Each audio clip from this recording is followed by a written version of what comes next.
you know, you get a lot of praise, deservedly, as an investor and as a board member, but I want to begin by talking to you a little bit about your life as a CEO, because people forget that you are a CEO and an enormously successful one. So I thought I would begin by asking you about what makes a successful CEO, and particularly not just because you were successful, but because one thing I admire about you is that in your acquisitions, you know who is a successful CEO and you acquire the person as well as the business. Yeah. So what do you look for? Well, we have kind of a special kind of business because it's been built on buying businesses. You know, we started with a textile business that was destined for failure 45 years ago. So Berkshire has been put together in a way that sort of fits me, but I also think it fits a successful business model. And I don't like committees. I don't like, you know, there are all kinds of things I don't like. So I get rid of them and create a model that I think will work, but that doesn't have the things in it that I don't like. And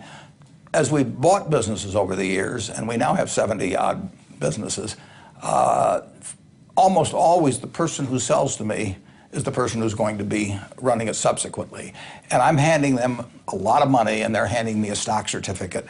And the next morning, they have to forget that they handed me the stock certificate. Basically, they have to still feel they own the business. So when I look at them, I look into their eyes and try and figure out whether they love the money or they love the business. And if everybody likes money, but if they don't love the business, I can't put that into them. If they're gonna, and so we have no contracts at Berkshire. We just don't have contracts. We count on people loving the business, and then my job is to make sure that I don't do anything that in effect kills that love of the business. We have CEOs that have never come to Omaha, you know, and we've never had a meeting of them here. It just isn't the way we run. They knew how to run the business before I bought it. They're going to know how to run the business afterwards. Well, that's not something you can tell from the balance sheet. That's something that you can tell from, I guess, the twinkle in their eye. And so that's something that you can only tell really from talking to them. Is that right? It really is. I mean, it's why we've never bought a single company of these 70-some from an LBO operator. I mean, they don't love the business. I mean, it's a vehicle to buy today and sell, you know, many tomorrows from now. And they may dress up the accounting, and they may do, you know, leverage it up and that sort of thing. But they're thinking about, they have an exit strategy. We don't have an exit strategy. We have an entrance strategy, and that is it. Once, you know, it's like a Catholic marriage. It's going to last forever. Well, that brings me to, I think, one of the most interesting things about Berkshire, which is that you say, and this is just a stunning statistic, that most of your shareholders say they're going to hold your stock until they die and then pass it on to their kids. And most of the CEOs I talk to, as I'm sure you know, complain that their investors have got the attention span of a mayfly. But they go out and select for that. I mean, if I were running a church and I had 500 seats in it, I would not be out trying to get people all the time to replace the people in the present seats. I would be trying to keep the people that are in those seats happy so they're back next Sunday and the Sunday thereafter. So we don't want to attract every investor.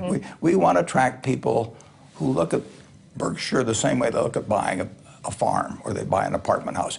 When you buy a farm, you don't think I'm going to flip this next week, or that the earnings are going to be up this quarter for the farm, or anything of the sort, or you know, it looks like it's going to rain tomorrow, or any of that sort of thing. You buy it because you expect a certain yield from the property, and you hope you have an honest tenant farmer to run it, and you expect that over time farming productivity will get better because of new fertilizers and that sort of thing.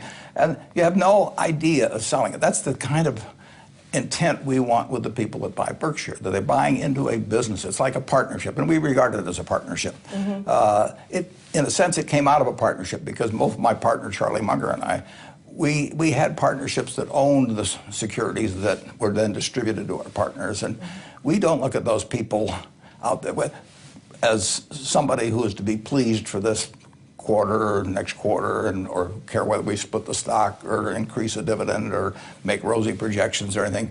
We want them there because they join with us. I've got 99% of my money in Berkshire Hathaway. Charlie has a very, very high percentage. We don't care about getting salaries or options or anything of the sort. We want to do well when our shareholders do well, and I think they sense that.